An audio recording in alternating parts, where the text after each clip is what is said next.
D'une certaine façon, il y a eu aussi, et je fais attention au terme que j'emploie, un retard à l'allumage des réactions suite à ce qui s'est passé. On accuse quand même la police, en gros, de ne pas avoir voulu voir ou de ne pas être intervenue. Alors, il y a un double procès. C'est pour ça, d'ailleurs, que le responsable de la police de Cologne a été démis de ses fonctions et a dû démissionner.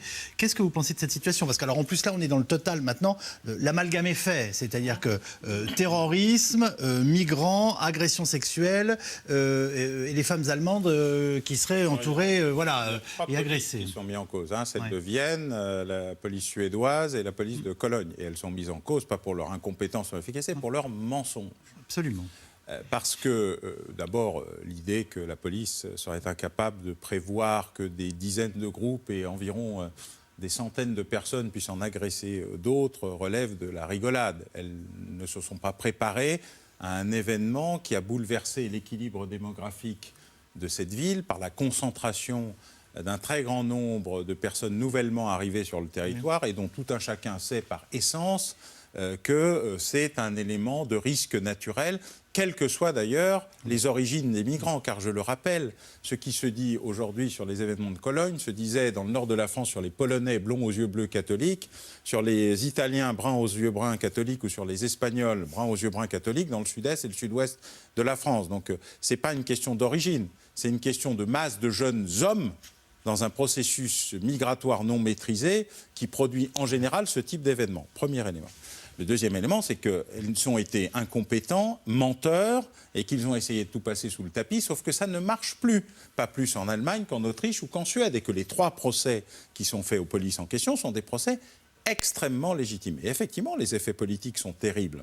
D'abord parce qu'ils remettent en cause l'ensemble d'une logique où on fait passer Angela Merkel pour une humaniste chrétienne, ce qu'elle est peut-être. Mais le problème de l'Allemagne, il est essentiellement démographique. Absolument. Elle essaye de remplir un trou démographique majeur qui est en train de la faire disparaître de la carte de l'Europe si elle ne le résout pas. Et ce n'est pas la natalité qui va le résoudre, c'est la migration. Alors, ils attendaient plutôt une migration de l'Est, ils ont une migration du Sud.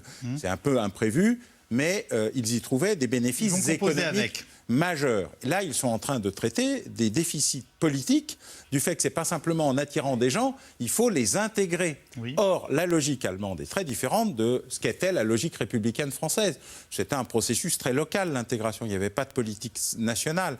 Et la police de Cologne, elle est dans le même état que la police de Seattle, quand il y a eu les événements, les premiers Black Blocs qui ont détruit la ville. Son incapacité à anticiper l'événement, suivi du mensonge et de la dissimulation, ont créé un drame politique dont je suis d'accord, nous n'en sommes qu'au début. Car ce qui est en train de se faire est une fracture qui existait avant entre la CSU bavaroise et le reste de la CDU. Maintenant, c'est à l'intérieur de la CDU que c'est en train de se produire. Et visiblement, le basculement autoritaire ou autoritariste de l'Allemagne est en train de se construire, faute de quoi il arrivera à Mme Merkel aux prochaines élections l'apparition véritablement pour la première fois d'un Front national allemand qui ne fera pas 5%.